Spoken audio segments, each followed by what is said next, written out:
الرحمن الرحیم، السلام علیکم. میں ہوں شاکر عباسی. ناظرین، ملک میں آئے روز جو سیاسی صورتحال ہے وہ بگڑتی جا رہی ہے. حکومت اور اپوزیشن کے درمیان جو خلیج ہے وہ بھی بڑھتی جا رہی ہے. دوسری طرف خان صاحب نے بھی لانگ مارچ کی کال دے رکھی ہے. تو کیا خان صاحب لانگ مارچ کے ذریعے اپنے مقاصد حاصل کر پائیں گے؟ اور کیا کسی بھی ڈائلاگ کی صورت میں، کسی بھی بات چیت کی صورت میں عام انتخابات جو ہیں وہ مقررہ مدت سے پہلے ہو پائیں گے؟ ان تمام تر باتوں کا جواب لینے کے لیے آج ہمارے ساتھ موجود ہیں سابق ڈپٹی اسپیکر قومی اسمبلی اور تحریک انصاف کے مرکزی رہنما قاسم سوری صاحب. Thank you sir for your time. بہت شکریہ. اب لانگ مارچ خان صاحب نے کہا کہ وہ بہت جلد اس کی کال دے رہے ہیں. تو لانگ مارچ کے مقاصد کیا ہیں؟ کیا وہ حاصل کرنا چاہتے ہیں اس لانگ مارچ کے ذریعے؟ سب سے پہلے تو سارے پاکستان کو پتہ ہے کہ مقصد یہ ہے کہ جو امپورٹڈ حکومت جو دوسرے ملک کی ایما پر آئی ہوئی ہے اور سازش کے زیر ایک یہاں پہ جو مسلط کی گئی ہے پاکستان میں غلاموں کی ایک حکومت، اور جو تلوے چاٹ کے بوٹ پالش کر کے جو اس مقصد آئے ہیں اور صرف پوری عوام نے دیکھ لیا کہ ان کا مقصد صرف اپنی چوریاں بچانا تھا، نہ کہ کوئی عوام کے لیے ریلیف کا کوئی پیکج دیتے یا کچھ عوام کی خدمت کا کوئی پلان ہوتا ہے. ان کے پاس کوئی پلان نہیں تھا. ایک ہی پلان تھا، اس کا نام ہے NRO، جو انہوں نے لیا. انہوں نے اپنی 1100 ارب روپے کی چوریاں معاف کرائیں، نیب کے قانون میں ترامیم کی. آپ نے دیکھا 50 کروڑ سے نیچے کی چوری کو چوری ڈکلیئر نہیں، اس کو ابھی نیب پکڑ ہی نہیں سکتا، FIA نہیں پکڑ سکتا. آپ نے خود اداروں نے ثابت کرنا ہے کہ اس نے کیسے چوری کی. آپ کسی سے پوچھ ہی نہیں سکتے. ایک کہ آپ کو شک ہے کسی پہ کہ اس نے قتل کیا، آپ اس سے تحقیقات کرتے ہو تو پھر اس سے پتہ چلتا ہے کہ اس نے قتل کیا، وہ بتاتا ہے میں نے یہ کیا. اب آپ کسی پہ ہاتھ ہی نہیں ڈال سکتے. 50 کروڑ سے نیچے چوری پہ. یہ ہے پاکستان.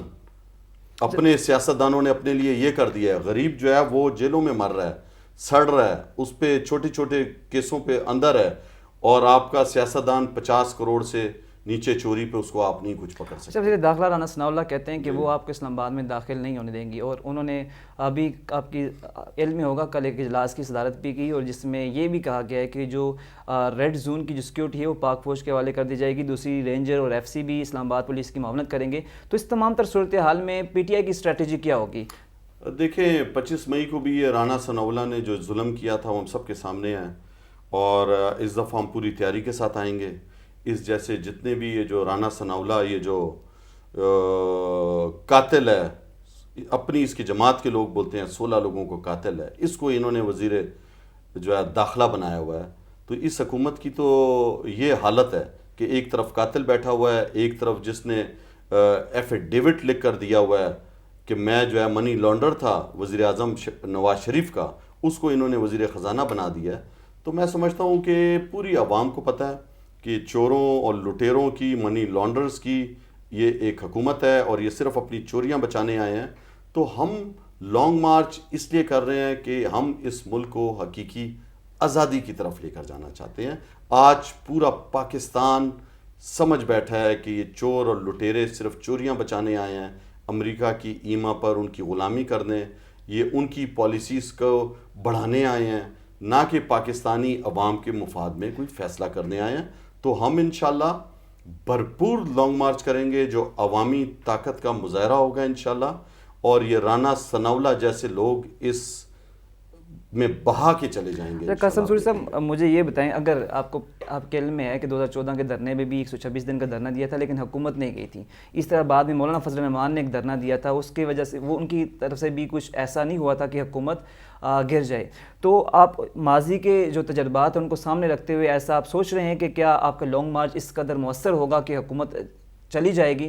دوسرا یہ کہ ابھی سردیاں آنے لگی ہیں، اس حوالے سے بھی دیکھیں گے لانگ مارچ اسٹریٹجی میں اپنائیں گے کہ جو لوگ یہاں پر اگر آپ کو دھرنا دینا پڑے تو ان کو سٹے کرنا پڑے، دوسرے اخراجات دھرنے میں بڑے ہوتے ہیں. تو ان تمام تر صورتحال کو کیسے آپ دیکھ رہے ہیں، کیسے اس کی تیاری کر رہے ہیں؟ دیکھیں دھرنا جو ہے وہ سب سے زیادہ آپ سمجھ سکتے ہیں کہ ایکسپرٹ اگر کوئی ہے تو 126 دن گزارے ہیں تو PTI نے. ہمیں اس کے تجربات بھی ہیں کہ کتنا مشکل ہوتا ہے، کتنا آپ حوصلے اور ہمت سے کام لیتے ہیں. پھر 25 مئی کو بھی پورا پاکستان آ رہا تھا، انہوں نے کنٹینرز لگائے، روکا، سب کچھ. پنجاب میں ان کی حکومت تھی. اب جو ہماری پلاننگ ہے ہم نے بھی بڑا سیکھا ہے ان سے، اور یہ امپورٹڈ سرکار جو بھی حربہ استعمال کرے گی اس دفعہ، میں آپ کو یقین سے کہتا ہوں ان کو منہ کی کھانی پڑے گی، اور عوام ان سے تنگ ہیں. عوام جو ہے وہ مہنگائی سے برا حال ہو چکا ہے اس کا، اور ان کی جو 5 ماہ کی کارکردگی ہے پوری عوام کے سامنے ہے کہ انہوں نے پہاڑ توڑ دیے ہیں مہنگائی کے، لوگوں کا جینا حرام کر دیا ہے، لوگ عزت پردے سے زندگی نہیں گزار سکتے، بے روزگاری کا سیلاب لے کے آ گئے ہیں ملک کے اندر، فیکٹریاں بند ہو گئی ہیں، زر مبادلہ آپ کے سامنے، آپ ڈالر کا حال دیکھ لو، دن بہ دن 150 روپے 170 روپے 75 روپے پہ چھوڑ کے گئے تھے، 240 پہ پہنچ گیا، کبھی نیچے آ رہا ہے کبھی اوپر جا رہا ہے، پیٹرول آپ دیکھ لو، ڈیزل آپ دیکھ لو، گندم کدھر سے کدھر آٹا پہنچ گیا، غریب آج آٹا نہیں کھا سکتا، تو سارے لوگ پریشان ہیں، بجلی کا بل کوئی نہیں دے سکتا، گیس کا بل نہیں دے سکتا، تو کس طرح زندگیاں گزاریں گے لوگ جو ہے وہ ان سے تنگ ہیں، لوگوں کو پتہ ہے کہ صرف اپنے لیے آئے ہیں، اپنی چوریاں بچانے کے لیے، اور ہم پہ عذاب نازل ہوا ہے ایک قسم کا، یہ تو لوگ جو ہے وہ ان سے تنگ ہے، لوگ نکلیں گے اپنی حقیقی آزادی کے لیے، لوگوں نے کو پتہ ہے کہ پاکستان اس لیے نہیں بنا تھا 1947 میں کہ ہم جو ہے وہ پھر یہاں پہ آ کے پاکستان میں بھی غلامیاں آگے کریں لوگوں کی، انشاءاللہ عمران خان کی سربراہی میں حقیقی آزادی کا یہ لانگ مارچ پاکستان کو حقیقی معنوں میں آزاد کرے گا، اور مجھے پورا یقین ہے انشاءاللہ کہ انتخابات کے اعلان تک، صاف اور شفاف انتخابات کے اعلان تک ہم جو ہے وہ ہماری یہ لانگ مارچ جاری رہے گا۔ اچھا، آج آرمی چیف کی طرف سے بھی آپ کے علم میں ہوگا، آپ کی نظر سے گزری ہوگی، ایک اسٹیٹمنٹ ان کی طرف سے آئی ہے کہ پاک فوج نے خود کو سیاست جو ہے وہ کنارہ کر لی اور آگے بھی اس میں پارٹیسپیٹ نہیں کریں گے یا حصہ نہیں لیں گے یا کسی بھی سیاسی جماعت کی وہ حمایت نہیں کریں گے، نمبر 1۔ نمبر 2، انہوں نے کہا کہ وہ اپنی مدت جو ہے وہ پوری کر کے جو ہے وہ جا رہے ہیں، تو اس بیان کو، اسٹیٹمنٹ کو کیسا دیکھ رہے ہیں آپ؟ دیکھیں، یہ تو صاف آپ کے کانسٹیٹیوشن میں بھی لکھا ہوا ہے، جو ان کی ذمہ داری ہے ملک کا دفاع کرنا، سرحدوں کا، تو اس کے لیے ہوتی ہے، اور اگر انہوں نے یہ کہا ہے تو میں سمجھتا ہوں کہ جو آئین اور کانسٹیٹیوشن کے مطابق ہے وہی انہوں نے کہا ہے کہ ان کو نہیں کرنا چاہیے، اور ہم بھی یہ چاہتے ہیں کہ چوروں کا ساتھ نہیں دینا چاہیے، جو ملک کو درپیش مسائل میں جکڑ لیا، جس کی وجہ سے قرضے میں ڈوبا ہوا ہے ملک، جس کی وجہ سے اب ایک دفعہ پھر ملک کا برا حال ہو گیا، مہنگائی کا طوفان آ گیا، تو ان کا ساتھ نہیں دینا چاہیے۔ ہم تو شروع سے کہتے ہیں، عمران خان صاحب ہر جلسے میں، ہر پروگرام میں، ہر جگہ پہ عوامی اجتماع میں یہ کہہ رہے ہیں کہ کہیں پہ بھی نہیں ہے، اسلام میں بھی نہیں ہے، آپ نے حق اور سچ کا ساتھ دینا ہے، آپ نے غلط کا ساتھ نہیں دینا۔ آپ خان صاحب کے بڑے قریبی سمجھے جاتے ہیں، تو حال ہی میں ایک خبر آئی تھی کہ سابق وزیر اعظم عمران خان اور آرمی چیف کی ملاقات ہوئی ہے، تو آپ کے ایسے علم میں ہے کہ ان کی کوئی ملاقات ہوئی ہے ایوان صدر میں؟ نہیں، میرے ایسے علم میں نہیں ہے، نہ میرے سامنے ملاقات ہوئی، اور اگر ملاقات ہوئی بھی ہے تو مذاکرات، آرمی چیف رہ چکے ہیں، وہ یہ آرمی چیف ہیں، یہ وزیر اعظم رہ چکے ہیں، تو ملاقات اگر ہوئی بھی ہے تو اس میں کوئی عجیب بات تو نہیں ہے۔ تو کیا اسٹیبلشمنٹ سے بیک ڈور رابطے جاری ہیں طریقے انصاف؟ دیکھیں، اسٹیبلشمنٹ کا ایک بہت بڑا رول ہے پاکستان کی سیاست میں، ہم سب کو پتہ ہے، ہم اس سے جو ہے وہ منہ نہیں موڑ سکتے، تو مذاکرات کے لیے ایک سب سے مقبول ترین جماعت ہے پاکستان تحریک انصاف، عوامی سپورٹ حاصل ہے پورے پاکستان میں، واحد جماعت ہے پاکستان کی جس نے پاکستان کو ایک کر کے رکھا ہوا ہے سیاسی حوالے سے، چاہے آپ بلوچستان کے کسی گاؤں میں چلے جائیں، چاہے پنجاب میں چلے جائیں، گلگت بلتستان، کشمیر، خیبر پختونخوا، سندھ کا کسی بھی علاقہ، تو اس کے لوگوں کو اگر ایک نظریے پہ حقیقی آزادی کی تحریک میں جمع کیا ہے تو وہ عمران خان ہے، وہ فورس ہے جس نے اس ملک کو یکجا کیا ہوا اس ٹائم، اور نوجوانوں کی امید ہے، مستقبل جو ہے 60% آبادی، 65% وہ نوجوانوں کی ہے، تو نوجوان جو ہے وہ آزادی چاہ رہا ہے، حقیقی معنوں میں اس ملک کو ترقی کرتا ہوا دیکھنا چاہتا ہے، پاکستان کی خارجہ پالیسی آزاد دیکھنا چاہتا ہے، وہ چاہتا ہے کہ پاکستان کے مفاد میں، نوجوانوں کے مستقبل کے مفاد میں فیصلے ہوں، نہ کہ کوئی باہر سے آپ کو کال آئے اور آپ اس پہ چلے جاؤ، اس کی بات مان لو۔ ہم چاہتے ہیں ہمارا نوجوان، ہمارے بزرگ، ہماری مائیں بہنیں کہ ہم اپنے ہمسایوں کے ساتھ اچھے تعلقات کریں، ہم جو ہے ایک جو اسلام کا اصل اسپرٹ ہے، امن، اتحاد، اس کا مظاہرہ پوری دنیا میں کریں۔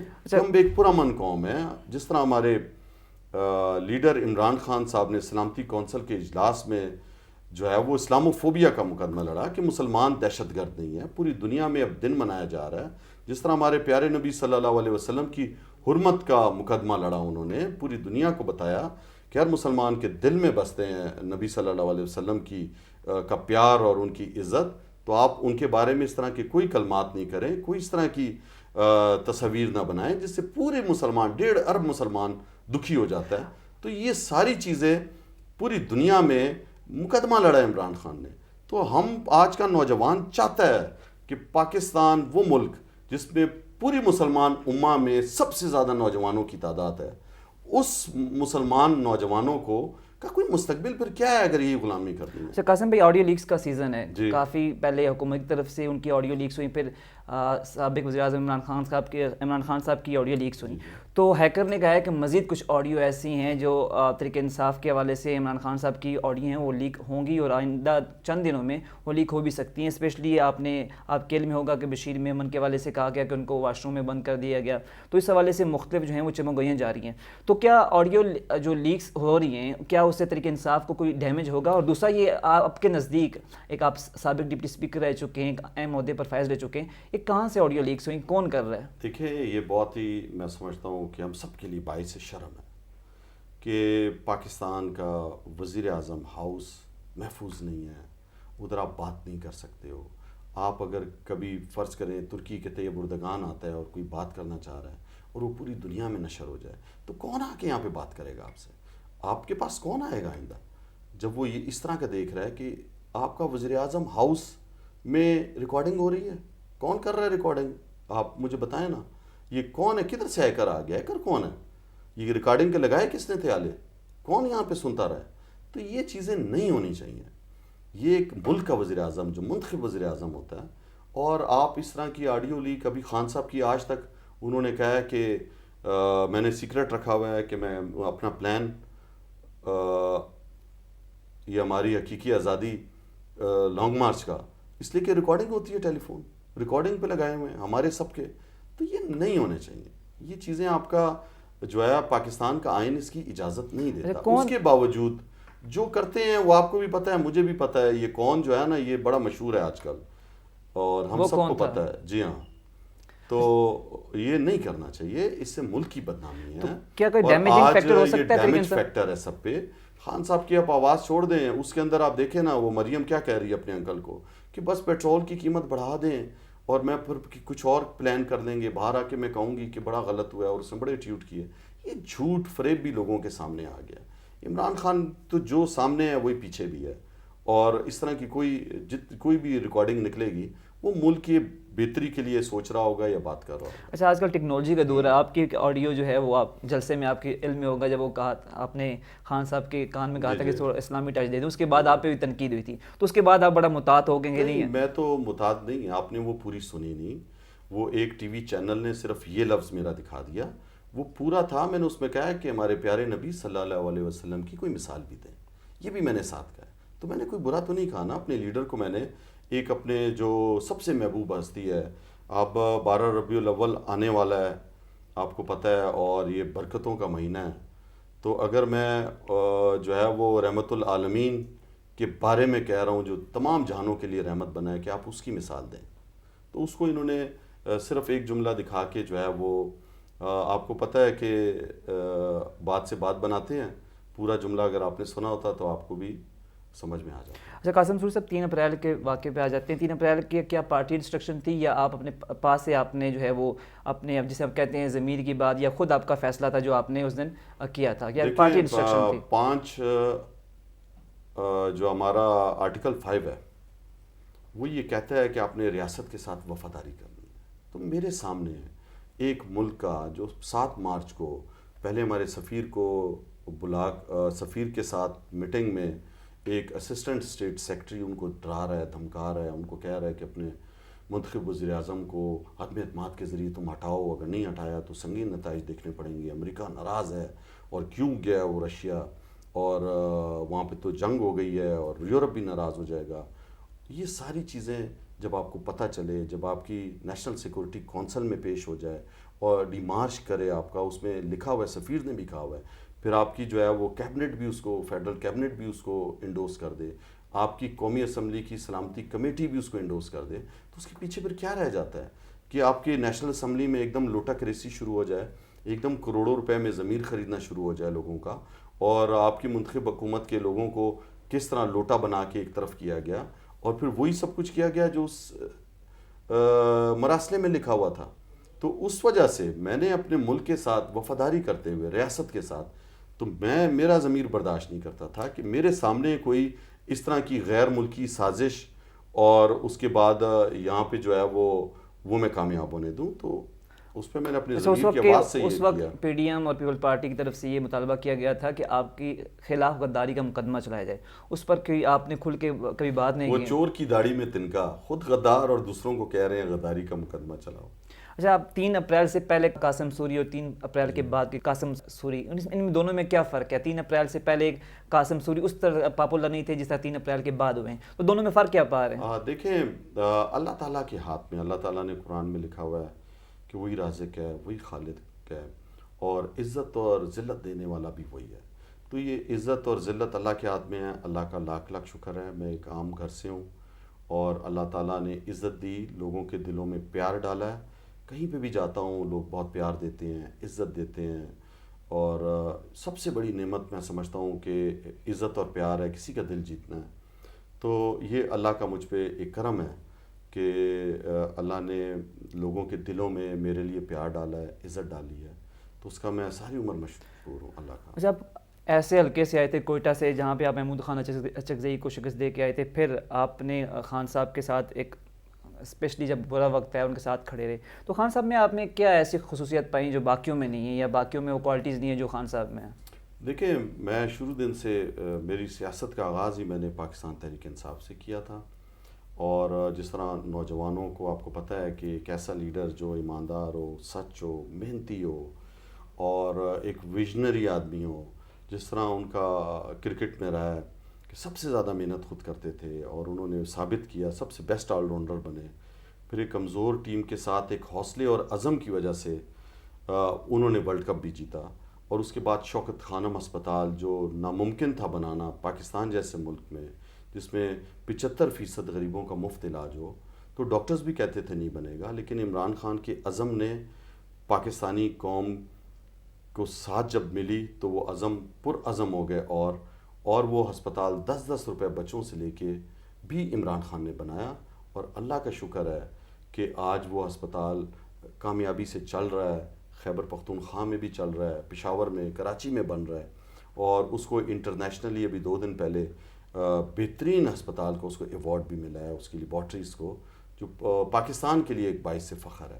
اسی طرح جب وہ سیاست میں آئے تو مستقل محنت, کوئی پاکستانی سیاستدان نہیں ہے جو ایک عام آدمی ہو, جو وڈیرا نہیں ہو, جاگیردار نہیں ہو, جرنل نہیں رہا ہو, ایک عام فیملی سے ہو, اتنے پیسے والا بھی نہیں ہو, اور اس نے 26 سال سیاست کر کے پاکستان کو بدل دیا.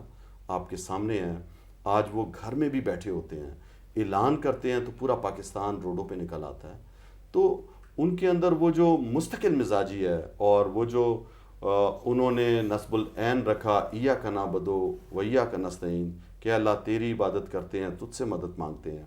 اور دوسرا کہ شروع دن سے تحریک انصاف, انصاف کی تحریک جو اسلام کا بنیادی ہے, کہ جب تک انصاف پر مبنی معاشرہ نہیں ہوگا وہ معاشرہ کبھی ترقی نہیں کر سکتا. بلوچستان کی سیاست جو ہے وہ اس وجہ سے ان سے میں انسپائر بھی تھا, اور میرے لیڈر ہیں, پوری دنیا انسپائر ہے. تو میں سمجھتا ہوں کہ جس مقصد کے لیے میں اپنی زندگی بھی گزار رہا ہوں, اور ہم سارے عمران خان کے ساتھی, وہ یہی ہے کہ ہم نے پاکستان کو حقیقی معنوں میں آزاد کرنا ہے, اور پاکستان کو اسلامی فلاحی ریاست بنانا ہے. اور انشاءاللہ میرا دل گواہی دیتا ہے کہ اللہ کے کرم سے, اللہ کی نصرت سے ہم اس پاکستان کو حقیقی معنوں میں آزاد بھی کرائیں گے, اور جس مقصد کے لیے بنا تھا پاکستان, اسلامی فلاحی ریاست, وہ بھی بنے گی. اچھا, بلوچستان کی سیاست جو ہے وہ انپریڈکٹیبل ہے. آپ کا حلقہ بھی کافی ٹف ہے, اور آپ پہلی دفعہ اس حلقے سے جیت کے آئے ہیں, اور کیا لگتا ہے کہ آگے جب عام انتخابات ہوں گے دوبارہ آپ اس حلقے سے جیت کے آئیں گے؟ کیونکہ آپ کا مقابلہ بڑا ٹف ہوتا ہے. بلوچستان میں ہم نے دیکھا کہ 570 ووٹوں والا بھی وزیر بن سکتے ہیں, تو انپریڈکٹیبل وہاں پہ جو ہے وہ سیاست ہوتی ہے. تو مستقبل کیا دیکھنے کے نیکسٹ ٹائم جب قومی اسمبلی کے یا عام انتخابات ہوں گے تو دوبارہ آپ جیت کے آ سکتے ہیں؟ دیکھیں, میں نے آپ کو بتایا عزت ذلت اللہ کے ہاتھ میں ہے, اور میں 2013 میں بھی جب الیکشن تھے تو میں دوسرے نمبر پہ آیا تھا. تو اللہ نے 2018 میں کامیابی دی اور اب پھر پوری میں نے محنت کی ہے. سب کے سامنے, پورے پاکستان کے سامنے میرا کردار ہے, اور ابھی بھی میں بلوچستان میں زیادہ اپنا وقت دے رہا ہوں. ابھی میں نے جمعے کو پھر جانا ہے, پرسوں جلسہ میں نے رکھا ہوا ہے ایک بڑا, اور بلوچستان کے لوگ بھی آزادی, حقیقی آزادی چاہتے ہیں. بلوچستان کے لوگ بھی ترقی چاہتے ہیں, جس طرح پنجاب میں اچھے روڈ ہیں, جس طرح انفراسٹرکچر ہے, جس طرح وہ بھی دیکھنا چاہتے ہیں کہ ایک بلوچستان میں جو معدنیات ہیں, جو وسائل ہیں, وہ ان پہ خرچ ہو سکیں. تو پاکستان تحریک انصاف واحد جماعت ہے جس نے سب سے زیادہ بلوچستان پہ توجہ دی. ہم نے جوب سے لے کر کوئٹہ تک کا 2 راہہ روڈ سی پیک کا شروع کرایا اپنے دور میں. ہم نے چمن سے کوئٹہ, کوئٹہ سے کراچی 2 راہہ روڈ شروع کرایا. ہم نے نسٹ یونیورسٹی کی بنیاد رکھی جو الحمدللہ بن چکی ہے کوئٹہ میں.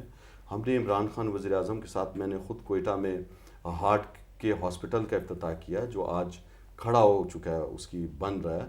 کوئٹہ میں پہلی دفعہ نادرا کا میگا سینٹر 70 سالوں میں نہیں کھلا تھا, پاکستان تحریک انصاف کے دور میں کھلا. ہم نے وہاں پہ تحصیل کی سطح تک نادرا کو فعال کرنے کی کوشش کی. ہم نے 600 ارب روپے صدرن بلوچستان پہ دیے کہ وہ پیچھے رہ گیا تھا. وہاں پہ یونیورسٹیز بنے, وہاں پہ کالجز بنے, ہاسپٹلز بنے, انفراسٹرکچر بنے, ڈیم بنے, لوگوں کو روزگار مل سکے. ہم نے گوادر کے اندر جو ہے وہ انٹرنیشنل ایئرپورٹ کی تعمیر شروع کرائی. اسی طرح کوئٹہ میں حاجی جو ہیں وہ نہیں جا سکتے تھے, ملتان سے, لاہور سے, کراچی سے جا رہے تھے, ہم نے دوبارہ وہاں سے فلائٹ شروع کرائی. میں جو ہے یہاں سے ایئر سیال کو, پرائیویٹ ایئر لائن کو کوئٹہ لے کر گیا, اس نے اپنی وہاں سے پروازیں شروع کی. ہم نے جو ہے وہ پی آئی اے عمرہ کرنے والوں کو نہیں لے کر جاتا تھا ڈائریکٹ کوئٹہ سے, وہ فلائٹ شروع کرائی جدہ کی. تو پوری کوشش کی ہم نے کہ 3.5 پونے 4 سال کا عرصہ تھا کہ بلوچستان کو ہم جو ہے مین اسٹریم میں لے کے آئیں, بلوچستان پہ زیادہ خرچہ کریں. ان کو پاس, ہمارے پاس جو ہے وہاں پہ وسائل نہیں تھے, ترقی کم ہے, وہاں پہ پیچھے رکھا گیا بلوچستان کو. تو عمران خان صاحب کی شروع سے یہ ہے کہ جو علاقے پیچھے رہ گئے تھے ان پہ زیادہ پیسہ لگانا ہے. پوری کوشش کی ہم نے کہ بلوچستان میں بھی ہم جو تبدیلی کا سفر ہے وہ تیزی سے شروع کر سکیں. آخری 2 سوال یہ ہیں کہ اگر آپ نے دھرنا بھی دے دیا, لانگ مارچ بھی ہو گیا, اس کے باوجود جو حکومت نہ گئی اور عام انتخابات کا مطالبہ پورا نہ ہو, تو پھر تحریک انصاف کا کیا حکمت عملی ہوگی؟ کیا آگے کا بھی سوچا ہے کہ اگر یہ سٹیج آ گئی تو ہم نے یہ کرنا ہے؟ دیکھیں, پہلی بات یہ حکومت ہے کدھر, یہ تو بس ایک وہ بیٹھے ہوئے مفاد پرست ٹولہ ہے. عوام کے لیے کیا ریلیف دیا آپ مجھے بتائیں نا, 4-5 مہینے میں کیا کیا ہے انہوں نے؟ ایک چیز آپ مجھے بتا دیں کہ انہوں نے یہ اچھی کی ہو. انہوں نے صرف اپنی چوری, وہ آپ پہ ڈال رہے ہیں کہ آپ کی وجہ سے چیزیں کیا کیا ہے. ہم تو ان کو اچھا خاصا چھوڑ کے گئے. ہم تو کووڈ میں سب سے بڑا دنیا میں ایک صدی کا جو ہے وہ بحران آیا, پوری دنیا اس میں مصروف تھی, کوئی کسی کی مدد نہیں کر سکتا تھا. اس میں پاکستان جو ہے دنیا کے 3 بہترین ممالک میں آیا جس نے بہترین حکمت عملی کی. دنیا نے پاکستان کی نقل کی اسمارٹ لاک ڈاؤن کی, ہم اس سے نکلے. ہم نے معیشت کو 6.1% پہ لے کر گئے. ہم جو ہے 3100 ارب روپے ٹیکس اکٹھا کرتا تھا ملک 2018 تک, ہم 6100 ارب پر اس کو لے کر گئے. ہم نے آپ کی ٹیکسٹائل انڈسٹری کو اٹھایا, ہم نے ایکسپورٹ اپنا بڑھایا. زر مبادلہ جو باہر سے ریمیڈنس آتے تھے وہ تاریخ کے سب سے زیادہ آئے. آپ کے سامنے ہے پورا پاکستان. مہنگائی کدھر تھی؟ 105-106 ڈالر فی بیرل پیٹرول تھا, دنیا میں مہنگا ترین پوزیشن پہ تھا. پاکستان میں ہم 150 روپے میں دے رہے تھے. اب آپ کے سامنے 84 روپے ڈالر فی بیرل ہوا ہے اس ٹائم, اور یہ جو ہے وہ 234 روپے کا دے رہے ہیں, 250 روپے تک کا لے گئے تھے. تو یہ ساری دنیا کے سامنے ہے. ہم نے گندم کا ریٹ کہاں رکھا ہوا تھا, اب 12,000-13,000 روپے پر 100 کلو بوری پہ آٹا مل رہا ہے پاکستان میں. تو کسانوں کا کیا حال ہے؟ ہم نے 4 فصلیں بمپر کراپس دیں, 4.4% ہم نے جو ہے زراعت میں ترقی کی. آپ کے سامنے ہے پاکستان جو مشکلات میں گھرا ہوا تھا. ہم نے جو ہے وہ عالمی سطح پر اس کا جو ہے وہ مورال بلند کیا. ہم نے اوورسیز پاکستانیوں کو ووٹ کا حق دیا. ہم نے آپ کے سامنے جو ہے وہ EVM مشین کے ساری عمر کے لیے مسئلہ ختم ہو جائے یہ دھاندلی کا, وہ لے کے آئے ہوئے تھے. سب چیزیں انہوں نے ختم کر دی. لیکن اگر لانگ مارچ کے مقاصد حاصل نہ ہوئے تو تحریک انصاف کے لانگ مارچ کا مقصد دیکھیں حقیقی آزادی ہے, یہ تحریک ہے, اور تحریکیں ہمیشہ عوامی جو ہے جب عوام شامل ہو جائے تو کامیاب ہو جاتی ہیں. میرا ایمان ہے کہ انشاءاللہ یہ ریت کی دیوار ثابت ہوگی یہ موجودہ امپورٹڈ حکومت, اور انتخابات کا اعلان ہوگا. یہ معیشت کبھی بھی مضبوط نہیں ہو سکتی جب تک سیاسی استحکام نہیں آئے. سیاسی استحکام اس ملک میں عام انتخابات کے بعد ہی جو حکومت بنے گی وہ لا سکتی ہے, کہ اس کو 5 سال کا مینڈیٹ ہوگا اور وہ پھر فیصلے کر سکتے ہیں. اچھا, بطور سیاسی ورکر آپ انتخابات کب ہوتا دیکھ رہے ہیں؟ میں انشاءاللہ جو ہے وہ 3 ماہ کی آپ کو پتہ ہے نگران حکومت ہوتی ہے, اور اس کے بعد میں انتخابات ہوتا ہوا دیکھ رہا ہوں پہلے کوارٹر میں اگلے سال کے. Thank you very much. بہت شکریہ. جی, جیسا کہ سوری صاحب کہہ رہے ہیں کہ لانگ مارچ کی جو تیاری ہیں وہ بھرپور طریقے سے جاری ہیں, اور اس لانگ مارچ کے آگے حکومت نہیں ٹھہر پائے گی.